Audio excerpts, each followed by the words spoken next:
Hello and welcome. स्वागत है आप सभी का वीआईपी चैनल में। आज हमारे साथ है साजन सर। फिर आया नाम ग्रे इंडिया।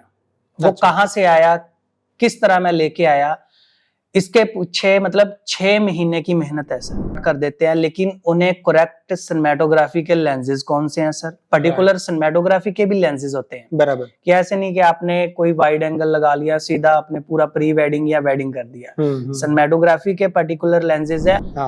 मैं चंडीगढ़ में गया, बड़े बड़े होटल से बात की। उसके बाद क्योंकि खुद जाना पड़ेगा सर, काम आपके पास चल के नहीं आएगा। आप सोचोगे कि मेरे पास आ जाएगा, यहाँ बैठे नहीं। 99% लोग विदाउट प्लानिंग ही काम कर रहे हैं सर। काम हर बंदा कर लेता है सर, लेकिन जो सेंस होती है या बोलने का वे है या बिजनेस प्लान है या आप क्या थिंकिंग रखते हैं सर, ये चीजें सीखनी बहुत ज्यादा मुश्किल है, जो कि पैसा पे करके भी नहीं सीखी जाती। वो चीजें मैंने आपकी देखी यूट्यूब चैनल पे, वो बहुत अच्छी लगी। Hello and welcome. स्वागत है आप सभी का वीआईपी चैनल में। आज हमारे साथ है साजन सर। वेलकम सर विकास इंडिया फोटोग्राफी इंस्टीट्यूट में। कल से अपना सिनेमेटोग्राफी का वर्कशॉप चल रहा है और ये बहुत खुशी की बात है हमारे लिए कि साजन सर आज हमारे साथ है। साजन सर के बारे में आपको बताने की जरूरत नहीं है, ये इतना वेल नोन नाम है आज। लेकिन साजन सर इस इंडस्ट्री में कैसे आए, साजन सर की पर्सनैलिटी क्या है, ये ब्रांड क्या है, किस तरह से डेवलप हुआ, ये इन चीजों से हम बहुत कुछ सीख सकते हैं और आज यही कोशिश हम करने वाले हैं साजन सर के साथ। साजन सर और एक बार thank you so much welcome sir. सबसे पहले तो thank you so much sir, आपने हमें इनवाइट किया और मौका दिया आपके इंस्टीट्यूट में आने का और आपके साथ वर्कशॉप करने का। Thank you so much once again sir. और काफी टाइम से नाम सुन रहे थे आपका और हमारी भी इच्छा थी कि आपके साथ वर्कशॉप करें, आज वो मौका ही गया। पहला क्वेश्चन तो सर आपके साथ ये है कि एक तो आपका नाम, जब समरेश सर ने एक्चुअली हमारा इंट्रोडक्शन किया था, जब मैंने आपका नाम सुना साजन, एक तो आपका नाम भी बहुत यूनिक है जी। जब आपका ब्रांड नेम आया तो वो ग्रे GRY ऐसे आपका ये है जी। तो मुझे ये दोनों जानना है कि दोनों नाम के बारे में कि ये क्या है, इसके पीछे क्या स्टोरी है, आपकी एक थॉट प्रोसेस क्या थी कि कैसे आया ये नाम? देखिए, सबसे पहले जो मेरा खुद का ही नाम है वो तो थॉट प्रोसेस घर वालों का ही होता है ना। हर कोई जब पैदा होता है तो घर वाले ही नाम रखते हैं। तो बेसिकली बड़ा ब्रदर है मेरा राजन, तो जब उसका नाम रखा गया तो राजन मैदान साजन मैदान। पहले तो 2-3 साल बड़ा भाई है तो राजन नाम। तो मेरा नाम जैसे हमारे क्या होता है हिंदू कैटेगरी के अंदर की पंडित जी नाम देते हैं कि इस अक्षर पे आप रख सकते हो, तो मेरा एस पे निकला और राजन और साजन। अच्छा। दोनों सिमिलर हो गए कि थोड़ा सा राजन और साजन कॉमन नाम हो गए जैसे। तो बाकी जब मैं स्टार्ट किया चैनल अपना ग्रे इंडिया, बेसिकली 2013, 14, 15 और उससे पहले मतलब मैं SEO जैसे web designing, search engine optimisation, मैं पहले वेब डिजाइनर था। ओके। तो उससे पहले 5-6 साल पहले ब्रदर इस लाइन में आ चुका था, फोटोग्राफी लाइन में। तो क्या हुआ कि मैं वेब डिजाइनर था, वेबसाइट बना रहा था और SEO की कोचिंग दे रहा था। अच्छा। तो चलते चलते एक आपको पता है कि जो सैलरी वाला बंदा होता है, पर्टिकुलर एक जॉब सैलरी मिलती है उसे। तो ब्रदर इस लाइन में काफी टाइम से था फोटोग्राफी में। तो ब्रदर ने बोला क्यों ना अपन खुद का बिजनेस स्टार्ट करें।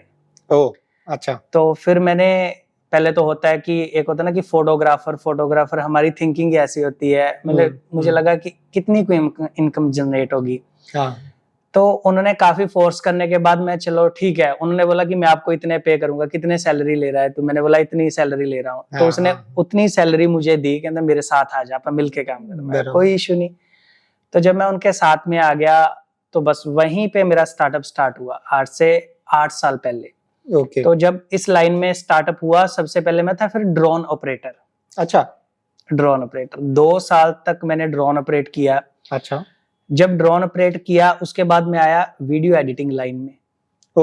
वीडियो एडिटिंग लाइन में आया जब मैं हाईलाइट बनाने लग गया तो मुझे सिनेमेटोग्राफर्स की, क्योंकि सबसे ज्यादा गलतियां क्या हैं, हमें हाईलाइट के अंदर क्या चाहिए, जब मैंने 30-40 वेडिंग हाईलाइट एडिट किए तो मुझे पता चल गया कि क्या चाहिए, क्या गलतियां करके लेके आ रहे हैं सिनेमेटोग्राफर, क्या प्रॉब्लम्स आ रही हैं, क्योंकि एक एडिटर से अच्छा कोई भी नहीं जान सकता सर। बराबर। तो जब मैं एडिटिंग कर रहा था, क्यों ना मैंने सोचा अब कैमरा भी उठाया जाए। तो फिर पहले ड्रोन ऑपरेटर, फिर उसके बाद वीडियो एडिटिंग सीखा, उसके बाद फिर सिनेमेटोग्राफी पे आए। कुछ लोगों को तो अभी भी नहीं पता कि सिनेमेटोग्राफी है क्या। सब लोग कैमरा जरूर ले लेते हैं, वीडियो भी रिकॉर्ड करनी स्टार्ट कर देते हैं, लेकिन उन्हें करेक्ट सिनेमेटोग्राफी के लेंसेज कौन से हैं सर? पर्टिकुलर सिनेमेटोग्राफी के भी लेंसेज होते हैं, बराबर। कि ऐसे नहीं कि आपने कोई वाइड एंगल लगा लिया, सीधा आपने पूरा प्री वेडिंग या वेडिंग कर दिया। सिनेमेटोग्राफी के पर्टिकुलर लेंसेज है। उसके बाद सिनेमेटोग्राफी की एक थीम है सर, कि बेसिकली जब तक हमें पता ही नहीं कि सिनेमेटोग्राफी है क्या, आप शूट कैसे कर पाओगे सर? सही बात है, बिल्कुल सही है। तो फिर वो चीजों को हमने स्टडी किया, उसके बाद इस लाइन में आए। हमने लोगों के इमोशंस, ये काफी थोड़ा लंबा प्रोसेस है। बेसिकली मैं सिनेमेटोग्राफी में तब आ चुका था। फिर क्या हुआ कि हमारे फोटोग्राफर्स क्या होता है कि जून जुलाई में बिल्कुल फ्री हो जाते हैं हमारे वाली साइड। जैसे मैं बेसिकली फ्रॉम चंडीगढ़ से हूँ, पंजाब। हाँ जी। और वहां पे क्या होता है कि फोटोग्राफर्स जून जुलाई अगस्त सितंबर बिल्कुल फ्री रहते हैं। तो मुझे एक्सपीरियंस था एसईओ का, सर्च इंजन ऑप्टिमाइजेशन। मैं क्लासेस तो देता था, मैंने ऐसे एक स्टार्टअप कर दिया स्टूडेंट्स को पढ़ाना। तो उसके साथ मैंने सोचा कि एक नाम होना चाहिए। फिर आया नाम ग्रे इंडिया। वो कहाँ से आया, किस तरह मैं लेके आया, इसके पीछे मतलब 6 महीने की मेहनत है सर। अच्छा। हाँ, 6 महीने मुझे एक अपने ब्रांड बनाने का, नाम है जो वो रखने का थॉट प्रोसेस है, मुझे 6 मंथ लग गए सर। ओके। किस तरह से? क्योंकि आज भी आप अपना इंस्टाग्राम देखेंगे, आपके इंस्टाग्राम के पीछे हाइफन लगा होगा, या आपकी डेट ऑफ बर्थ होगी, या आपके शहर का नाम होगा। ऑलमोस्ट जितने भी इंस्टाग्राम यूज करते हैं, कुछ ना कुछ लगा होता है पीछे। इसी तरह आपको अब गोडैडी पे देखिए, कोई भी होस्टिंगर जो डोमेन प्रोवाइड करती है, वेबसाइट है बेसिकली, सही है, आप वहां पे भी देखेंगे आपको आपका पर्टिकुलर नाम कभी भी नहीं मिलेगा। सही है। उसी तरह फेसबुक और ट्विटर, मुझे एक ऐसा नाम चाहिए था कि उसका कोई मीनिंग भी निकले, और उसके बाद कि मुझे डोमेन से लेके मेरा इंस्टाग्राम, मुझे अपनी डेट ऑफ बर्थ, अपने शहर का नाम, मुझे पर्टिकुलर एक ब्रांड चाहिए अपना, सिर्फ नाम चाहिए, सिर्फ नाम, ब्रांड। ओके। तो फिर मैंने सर 6 महीने सोचा भी क्या, मैं हर दिन सर्च करता रहा कौन सा डोमेन अवेलेबल है। अगर कुछ डोमेन मिलता, उसका मतलब ना मिलता। अगर मतलब मिलता, डोमेन ना मिलता। 6 महीने के बाद सर मुझे पोलिश लैंग्वेज का एक वर्ड मिला। अच्छा। अगर आप अभी भी ट्रांसलेटर पे सर्च करेंगे गूगल पे, GRY, बेसिकली वो ग्रे नहीं है, ग्रे हमने डेवलप किया है। अच्छा। तो क्योंकि अगर कोई भी हम गैरी बोलेंगे, जैसे बहुत मतलब ओवर लैंग्वेज जा रहा है, तो ग्रे एक हर इंसान जानता है। हमने उन्हें नाम डिजाइन किया कि ग्रे होना चाहिए ये, ओके, ना कि गैरी बोलेंगे हम। और आज के टाइम पे हर बंदा वो ग्रे बोलता है। सही है। हमने रखा ग्रे इंडिया। तो सर बेसिकली ग्रे है पोलिश लैंग्वेज का वर्ड, ओके, और इंडिया, इंडिया। और इसका मीनिंग क्या होता है? ग्रे का मतलब है सर गेम। अच्छा। हिंदी में बात करें खेल, खेल, पर्टिकुलर गेम इंडिया या खेल इंडिया, ग्रे इंडिया का मतलब है। और इसके पीछे क्या है सर? देखो, आपका ब्रांड बन गया, आपका डोमेन नेम मिला, इंस्टाग्राम मिला, ट्विटर मिला, फेसबुक मिला, प्रॉपर। करेक्ट। उसके बाद दूसरा थॉट प्रोसेस क्या हुआ? जैसे बेसिकली आप ही हमें मिले, आपने भी सबसे पहला क्वेश्चन था भी ग्रे का मतलब नहीं समझ लगा, कि लोग उसे सर्च करें। लोग KFC का नाम सर्च करते हैं कि फुल फॉर्म है क्या यार, है ना, कोई भी ब्रांड है, नोकिया, सैमसंग, लोग सर्च करते। मेरी थिंकिंग थी कि लोग हमें सर्च करें कि ग्रे का मतलब क्या बात है, और हो रहा है आज, और वो हो भी रहा है कि गेम इंडिया इसका मीनिंग है जो। तो बेसिकली यहाँ से शुरुआत हुई। फिर काफी प्रैक्टिस, मतलब अपने फील्ड के अंदर। फिर वेडिंग करने लग गए सर। जब वेडिंग करते मुझे थोड़ा सा होता ना कि आदमी एक लाइन काम कर करके बोर भी हो जाता है, और थोड़ा सा कैटेगरी फिर हमने चेंज करने की सोची। कैटेगरी फिर म्यूजिक वीडियो करने लग गए हम। अच्छा। म्यूजिक कैटेगरी चूज की, क्योंकि सर एक वेडिंग लाइन का फोटोग्राफर, सिनेमेटोग्राफर बहुत लेजेंड होता है सर। किस तरह से? क्योंकि वो खुद को, अपने आप को पहचान नहीं पाता। क्यों नहीं पहचान पाता? क्योंकि कॉन्फिडेंस नहीं होता उसमें। कॉन्फिडेंस की सबसे ज्यादा कमी है। हम सर एक वेडिंग में जाते हैं, हम वहां पे वाइल्ड लाइफ फोटोग्राफी करते हैं, स्पोर्ट्स फोटोग्राफी करते हैं, बिल्कुल डायरेक्शन देते हैं, आप डायरेक्टर हैं, बराबर है। उसके बाद फैशन करते हैं, पोर्ट्रेट। बराबर है। ऐसी कौन सी फोटोग्राफी है, सिनेमेटोग्राफी नहीं है आपकी लाइन में, तो हम एक गाना को डायरेक्ट करने के लिए क्यों डरते हैं? सही है। हमने सोचा कि हम प्री वेडिंग कर रहे हैं, पूरी डायरेक्शन दे रहे हैं। वो पूछ रहा है भैया गाना कौन सा है, हम उन्हें गाना प्रोवाइड कर रहे हैं। वो पूछ रहे हैं भैया ड्रेसेस कौन सी, हम ड्रेसेस प्रोवाइड कर रहे हैं। मेकअप आर्टिस्ट दे रहे हैं, उसके बाद प्रोप्स दे रहे हैं, पूरा डायरेक्शन। वो बोलते हैं भैया अब करना क्या है, सब कुछ हम कर रहे हैं। तो हम एक गाना क्यों नहीं डायरेक्ट कर सकते? बराबर।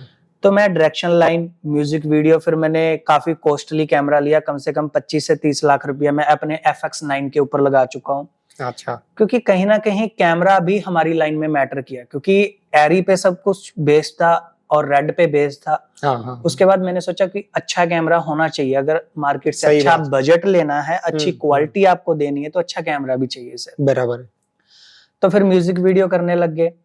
फिर सर म्यूजिक वीडियो कर रहे थे, उसके बाद आ गया सर लॉकडाउन। अच्छा। लॉकडाउन में क्या हुआ कि एकदम से सब कुछ बंद हो गया। बंद होने के बाद सर फ्री, बिल्कुल। फिर हमने सोचा भी क्या किया जा सकता है, ये तो पूरा सब कुछ ही बंद हो गया, कुछ भी नहीं चल रहा। हमने सोचा कि यार हम तो ऐड भी बना सकते हैं। हम एक वेडिंग हाउस में जाते हैं या इवेंट पे जाते हैं, किसी पैलेस में जाते हैं, वहां पे हम पूरी उसका डेकोरेशन खींचते हैं। बराबर। बाहर से स्टार्ट किया सर, पहले पूरा वेन्यू दिखाया, अभी फंक्शन है कहाँ, बिल्डिंग आ गई। उसके बाद डेकोरेशन क्या है, हम एक एक प्लेट का फोटो ले लेते हैं, डेकोरेशन का, झूमर से लेके एवरीथिंग। अगर सर आप उस पैलेस वाले को, उस इवेंट वाले को, इवेंट मैनेजर से लेके सबको वो उतना पार्ट 1.5 से 2 मिनट का दें अगर आप, तो उसके लिए वो उसकी एड है सर। क्या बात है क्या बात है, उसकी एड है वो। तो हमने सोचा हम ऐड भी तो कर सकते हैं। लॉकडाउन में हर बंदा कहीं जाने से डर रहा था। हाँ। मैं चंडीगढ़ में गया, बड़े बड़े होटल से बात की। उसके बाद क्योंकि खुद जाना पड़ेगा सर, काम आपके पास चल के नहीं आएगा, आप सोचोगे कि मेरे पास आ जाएगा यहाँ बैठे, नहीं, हमें जाना पड़ेगा सर, लेके आना पड़ेगा। होटल से बात की, सर हम आपकी एड जनरेट करके देंगे सर। सैनिटाइजर कर रहा है एक बंदा, किसी गोपाल स्वीट्स, हमारा काफी अच्छा ब्रांड है, वहां पे भी, वहां पे आया, बाहर गार्ड ने उसे सैनिटाइज किया, ग्लव्स दिए। उसके बाद वो अंदर गया, अंदर जो बंदा सामान दे रहा है उसके मास्क है, ग्लव्स हैं, पूरी सेफ्टी के साथ वो सामान दे रहा है। हमने सर 150 एड का 150 एड्स का प्रोजेक्ट पकड़ा जो कि 4 लाख में था। क्या बात है। तो हमने 150 एड बनाई सर। और इसके लिए कितना टाइम ड्यूरेशन लगा सर? मान के चलिए एक एड को विद एडिटिंग और विद शूट 1 दिन का प्रोसेस था सर। क्या बात है, क्या बात है। तो 1 दिन का प्रोसेस था, क्योंकि 3 से 4 घंटे उसे शूट करने में लगते हैं सर, और 3 से 4 घंटे उसे एडिट करने में। सुबह का टाइमिंग या शाम का टाइमिंग होता था कि जी चलो, वो दुकानदार ने बोला कि हमारे शाम को ज्यादा रश होता है, तो आप शाम के टाइम हमारी एड बनाना। तो पूरा टाइम को हम मैनेजमेंट लेके चलते थे। तो बहुत, कहने का मतलब है हमारी लाइन से हमें बहुत कुछ सीखने को मिला कि अगर हम पर्टिकुलर एक स्पोर्ट्स फोटोग्राफर को सर उठा लोगे आप, या म्यूजिक डायरेक्टर को आप उठा लोगे, या वाइल्ड लाइफ फोटोग्राफर को उठा के अपनी वेडिंग के अंदर लेके आओगे, तो उसका दिमाग सर ब्लैंक हो जाएगा। हाँ। कि आगे आपके 500, 1000, 2000 बंदा खड़ा है, वो सोचेगा कि मैं स्टार्ट कहाँ से करूं और एंड कहाँ करूं, किसको उठाना है, किसकी फोटो लेनी है, किसकी नहीं फोटो खींचनी। करेक्ट। तो यहाँ से कंफ्यूज हो जाता है। उसके बाद सर कि सोनी के इन्फ्लुएंसर बन गए, सोनी आया हमारे पास, निकॉन भी आया, टैमरॉन आया, काफी ब्रांड्स आए हमारे पास। तो बेसिकली हम उस ब्रांड के साथ जुड़ना चाहते थे कि जो हम यूज कर रहे हैं। हमारा वो फंडा नहीं है कि पहले निकॉन आया था हमारे पास, हमने निकॉन को ज्वाइन कर लिया, क्योंकि सर हम यूजर नहीं है और ना ही वो कैमरा यूज करेंगे। वो भला मुझे 4 लाख के, अगर आपके पास ऑलरेडी 3 क्रेडिट कार्ड है, मैं आपको 5 लाख का ऑफर का फ्री में दूं, आप लोगे? नहीं, ऑलरेडी 3 है आपके पास। बराबर। तो इसी तरह हम उसी ब्रांड के साथ जुड़ना चाह रहे थे जो कि हम खुद यूज करते हैं। बिल्कुल। फिर सोनी आया, काफी अच्छे ऑप्शंस उन्होंने दिए कि आप हमारे साथ जुड़िए, ये बेनिफिट मिलेगा आपको। तो फिर हमें लगा कि हाँ, ये अच्छे बेनिफिट्स हमें मिल रहे हैं, तो इनके साथ जुड़ना चाहिए, लोग हमें और जानेंगे। फिर सोनी इन्फ्लुएंसर बन गए हम। उसके बाद सर काम चलता गया, आज आपके पास पहुंच गए हैं, और आगे भगवान की कृपा रही तो और चलते रहेंगे सर। डेफिनेटली। और अभी हमारे साथ स्टूडेंट्स भी है, तो आप देख रहे हो ना कि ये जो प्रोसेस है ना, एक बहुत अच्छा साइंस आया है NLP, NLP का मतलब है न्यूरो लिंग्विस्टिक प्रोग्रामिंग। तो इसमें क्या होता है कि ये इसके सभी फोटोग्राफर से मैं रिक्वेस्ट करूंगा कि इसके बारे में भी थोड़ा सर्च कीजिए। लाइफ में अगर आपको सक्सेस होना है तो क्या होता है ना कि अभी साजन सर ने कितने सारे प्रोसेस करके, अभी थोड़ी देर पहले हमारी बात भी चल रही थी कि सर एक टॉपिक 10 मिनट का सिखाना होता है ना, तो उसके लिए 4 दिन पहले मेहनत करनी पड़ती है, और ये हर एक मेंटर जानता भी है। तो फिर आपको वो 4 दिन मेहनत करने की जरूरत नहीं, वो आप 10 मिनट में सीख सकते हो। ये सबसे बड़ी बात होती है। अभी भी जो हम इंटरव्यू कर रहे हैं ना, ये आधे घंटे के इंटरव्यू में ये पिछले 5-10 साल की मेहनत बता रहे हैं, और वो प्रोसेस को हम फॉलो करके, इसे NLP न्यूरो लिंग्विस्टिक प्रोग्रामिंग में कहते हैं मॉडलिंग करना, कॉपी करना नहीं है, क्योंकि साजन सर यूनिक है। आप में से कोई वापस साजन नहीं हो सकता है, लेकिन वो यूनिक है। लेकिन इनके लाइफ में इन्होंने क्या क्या किया है जिसकी वजह से वो सक्सेस हुए हैं, इसको हम डिकोड करने की कोशिश कर रहे हैं। वो चीजें हम करेंगे तो हम भी हमारे लाइफ में सक्सेस हो सकते हैं। दूसरी चीज, अभी तक जो हमने देखा है कितनी सारी चीजें, जैसे कि 2-4 चीजें मैं एक्सप्लेन करना चाहूंगा कि मार्केट में, जैसे कि उन्होंने कहा कि 150 एड फिल्म शूट करना बहुत, मतलब जिंदगी निकल जाती है लोगों की। बिल्कुल 150 एड फिल्म्स करना ये छोटी बात नहीं है। बिल्कुल। लेकिन उसमें एक चीज बहुत इंपॉर्टेंट कही आपने कि काम आता नहीं है, आपको मार्केट से जाके लेके आना पड़ता है। बिल्कुल। दूसरा, वेडिंग फोटोग्राफर के बारे में जो आपने कहा वो भी बहुत अच्छा लगा मुझे, क्योंकि वेडिंग में बहुत सारी चीजें जो है वो हम करते हैं वहां पर। जैसे कि प्रोडक्ट फोटोग्राफी भी है, रिंग सेरेमनी चल रहा है और आप रिंग की फोटो निकाल रहे हैं, तो ये प्रोडक्ट फोटोग्राफी ही है। बिल्कुल सर।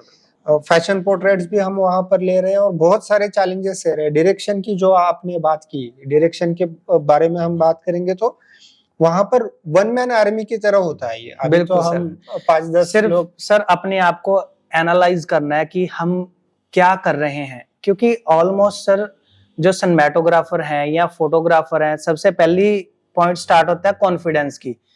उनमें कॉन्फिडेंस नहीं होता, क्योंकि वेडिंग सर अपने आप चलती रहती है।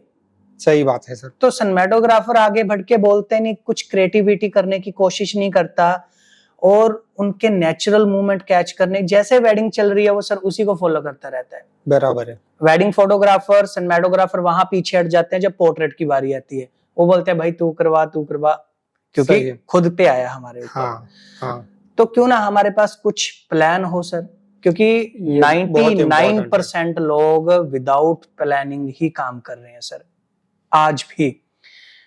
जब एक वेडिंग पे जाते हैं सर, कैमरा उठाया जी वेडिंग है चलो खींच दो सर, कोई प्लानिंग नहीं। उसके बाद प्री वेडिंग के ऊपर भी इसी तरह। प्री वेडिंग हो या वेडिंग हो, एक शॉर्ट में अगर आप बताना चाहेंगे जो फ्रेशर है या जो एक्सपीरियंस्ड है कि कौन से प्लान्स हमें पहले करने चाहिए, क्या प्लानिंग होनी चाहिए?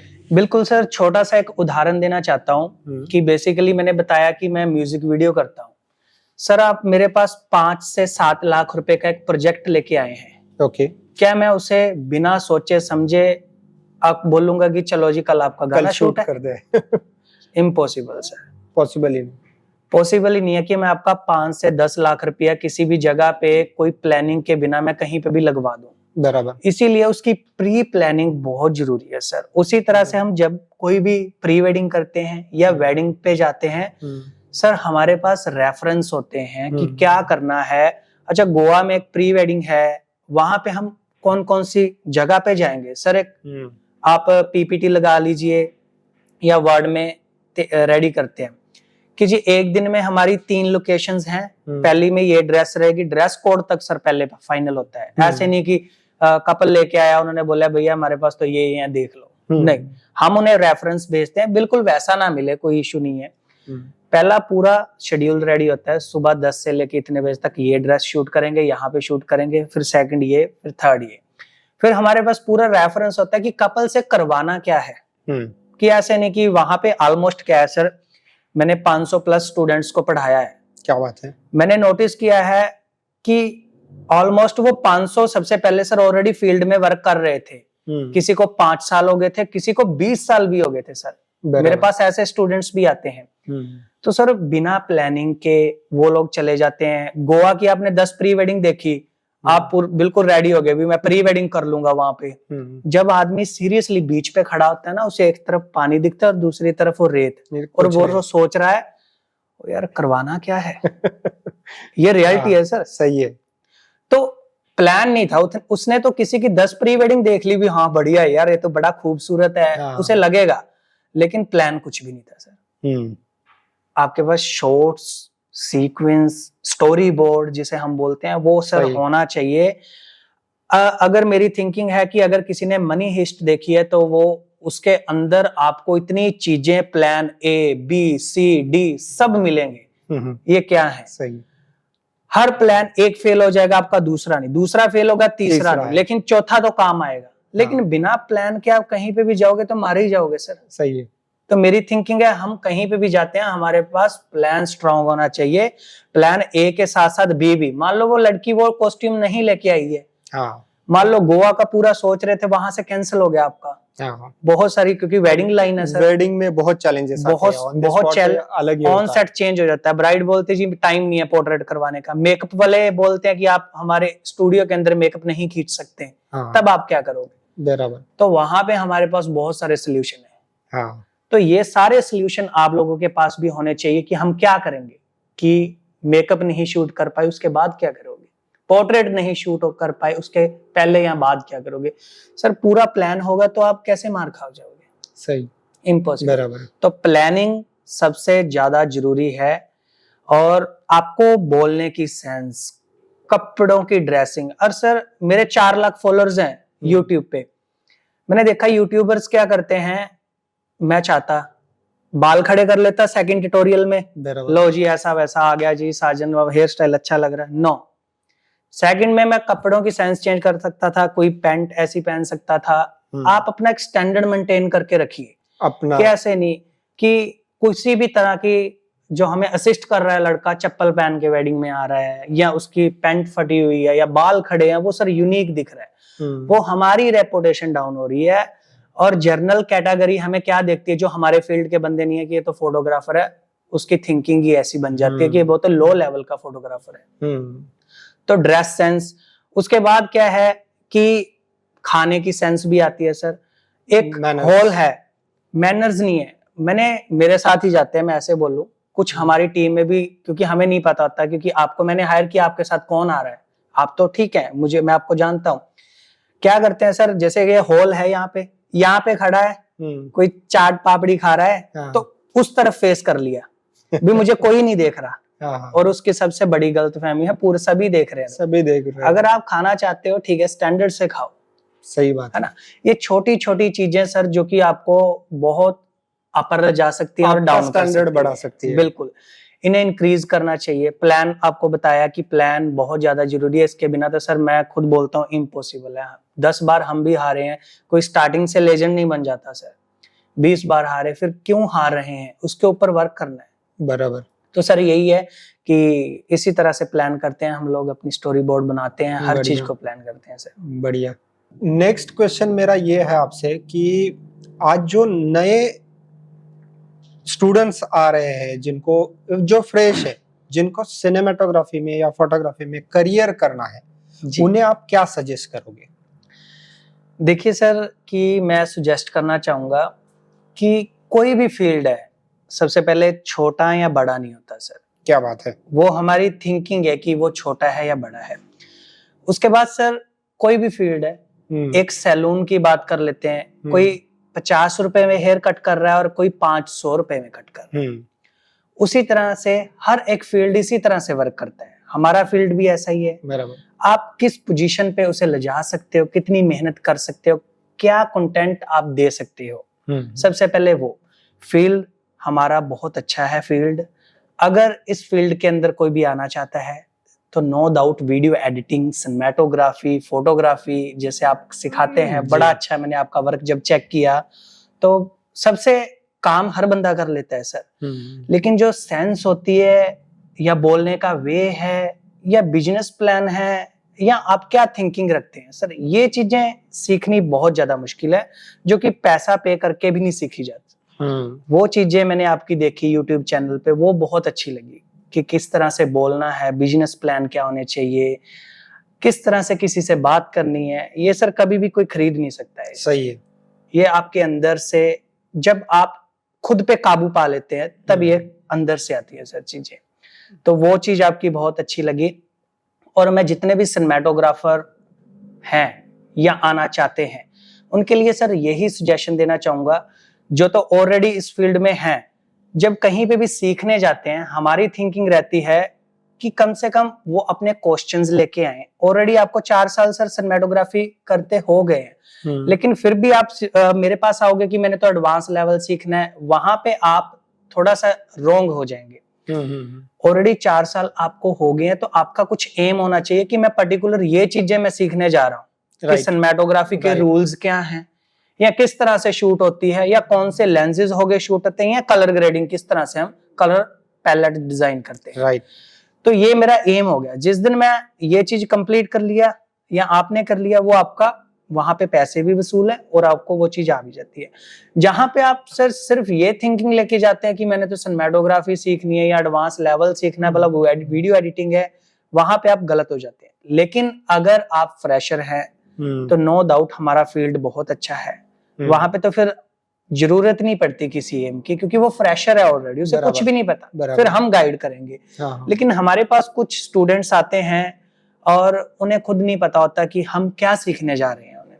तो मेरा मानना है कि जब आप कहीं पे भी जाओ, आपके पास एक एम होना चाहिए कि मैं पर्टिकुलर ये चीज, मेरी 4 साल मुझे हो गए कैमरा चलाते, राइट, ठीक है, 4 साल आपको, लेकिन कैमरा मेरे पास वही है, आपके पास भी वही है, लेकिन मैं आपके जैसी क्वालिटी नहीं दे पा रहा। अब मेरा एम बन गया कि मैं विकास सर के पास जाऊं, काम सीखूं। सर यही फोटो मैं खींचने की कोशिश कर रहा हूं, कैमरा यही है, लेंसेज यही है, तो मैं कहां पे मार खा रहा हूं सर? आपने मेरे से सम अमाउंट चार्ज किया अपनी क्लासेस का, ठीक है, आपने मुझे 30 दिन की क्लास दी, लेकिन मेरा टॉपिक सिर्फ उन 30 में से एक क्लास में ही था। वो मैंने अचीव कर लिया, तो सर वहां पे आपकी मेहनत और मेरा पैसा वसूल है सर। सही बात है।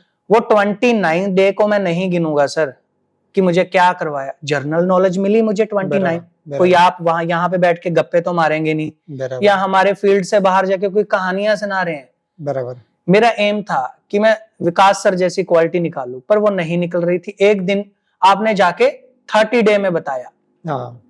और सबसे जरूरी ऑडियंस को मैं एक चीज क्लियर करना चाहता हूं, जिंदगी में कोई भी गुरु होता है जब वो अपने चेले और स्टूडेंट को वो परखता है, क्या पता वो लास्ट, आप 1 मंथ की क्लास दे रहे हैं, वो लास्ट 30 डे के अंदर आपको वो गुण दे रहा है। बराबर। और 29 डे उसने सिर्फ आपको परखा कि ये उस लायक है कि ये मेरा गुण हासिल कर पाए। बराबर। कोई भी आप मूवी उठा के देखेंगे, चांदनी चौक टू चाइना से लेके, उन्हीं के एग्जाम्पल दे देता हूं। वो कुंफू सीखता है, अक्षय कुमार, वो बेलता है, चपातियां बेलता रहता है, वो बोलता है मुझे कुंफू तो सिखाओ कुंफू, लेकिन वो 30 डे में क्या सीख रहा था उसे खुद नहीं पता था।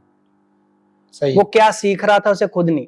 सर इंसान को जो भी चीज मिल जाए उसके लिए काम है। आज मेरे पास साइकिल है, कल बोलूंगा बाइक मिल जाए, बाइक है मैं बोलूंगा गाड़ी मिल जाए, गाड़ी आएगी मैं बोलूंगा फॉर्च्यूनर आए या BMW है, वो मिल जाएगी मैं सोचूंगा घर आए। सर इंसान कभी भी सेटिस्फाई किसी चीज से नहीं होता, किसी चीज से। सिर्फ क्या होता है, सिर्फ अपने आप पे काबू जिस बंदे ने पा लिया, उसने दुनिया पे काबू पा लिया। सर ये सबसे जरूरी चीजें हैं सर, जो कि सिर्फ पैसा कमाना या काम करना सब कुछ नहीं होता। खुद को पहले समझना है कि हम क्या हैं, क्या कर सकते हैं। जब भी कोई भी बंदा, संदीप महेश्वरी जी का नाम सुना है, डॉक्टर विवेक बिंद्रा जी का नाम सुना है, मोटिवेशनल, लेकिन जिनको तो समझ लग जाती है वो सिर्फ अपने आप पे काबू पाना सिखाते हैं कि किस तरह से अपनी थॉट्स या आगे वाला बंदा है उसे किस तरह से हैंडल करना है, या अपने आप को कैसे सक्सेसफुल बनाना है। तो इसी तरह से सर कि आप प्रैक्टिस करेंगे, किसी चीज को समझेंगे, या इस फील्ड में आना चाहते हैं। फील्ड हमारा नो डाउट, आज हम बैठे हैं, सोनी के इन्फ्लुएंसर हैं, सिनेमेटोग्राफर हैं, यूट्यूबर हैं सर, आधे से ज्यादा, मतलब इंडिया में अगर 100 फोटोग्राफर है सर, उनमें से मतलब मुझे 90 लोग जानते ही हैं, 90 बढ़िया हमारी लाइन के, क्योंकि हमारी लाइन के ही जानेंगे, क्योंकि आपके मदर फादर या वो फील्ड ही अलग हो गया सर।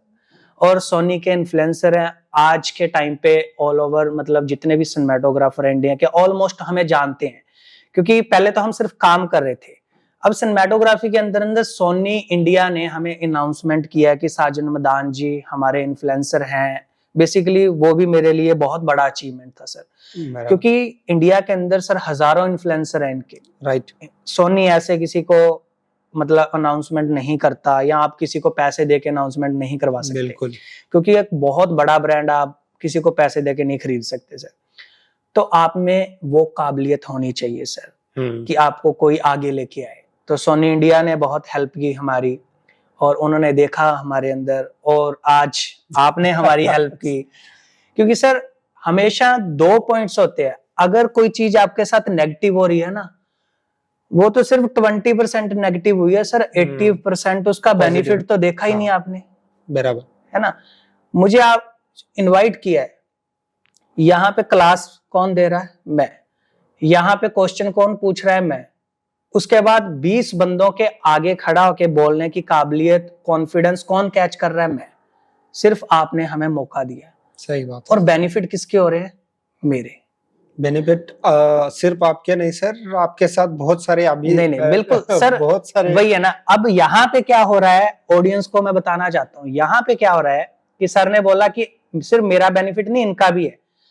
सर अगर सिर्फ आप अपना सोचोगे ना, तो ये काम मेरा है ना, बराबर। क्योंकि अगर आप काम को अपना नहीं समझोगे, कहीं फ्रीलांसिंग करने जा रहे हो या एडिटिंग कर रहे हो, उसने तो 2000 दिया है, उसने तो 4000 दिया है, ठीक है, उतना काम किया, काम टपा दिया।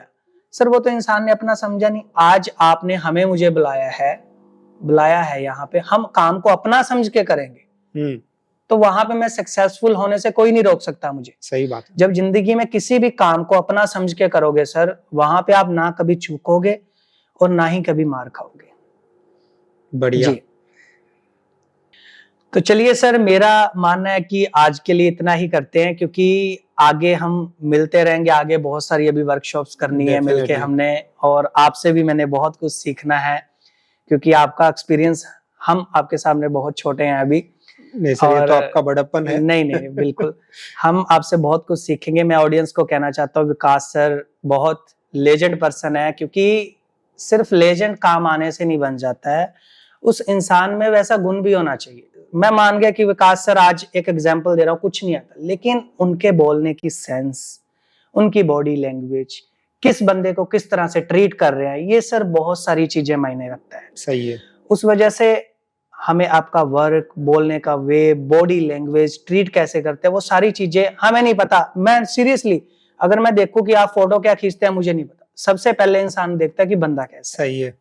तो thank you so much Vikas sir, once again फिर से आपने हमें इनवाइट किया, और thank you so much audience जो अभी तक ये वीडियो देख रहे हैं, और हमारे सर के चैनल को भी सब्सक्राइब कर लीजिए, और इसी तरह से मिलते रहेंगे। Thank you so much. Thank you. तो ये थे साजन सर, और नेक्स्ट एपिसोड में हम मिलने वाले हैं समरेश सर, जो इसी वर्कशॉप में एज ए एडिटर यहाँ पर आए हैं। So thank you very much.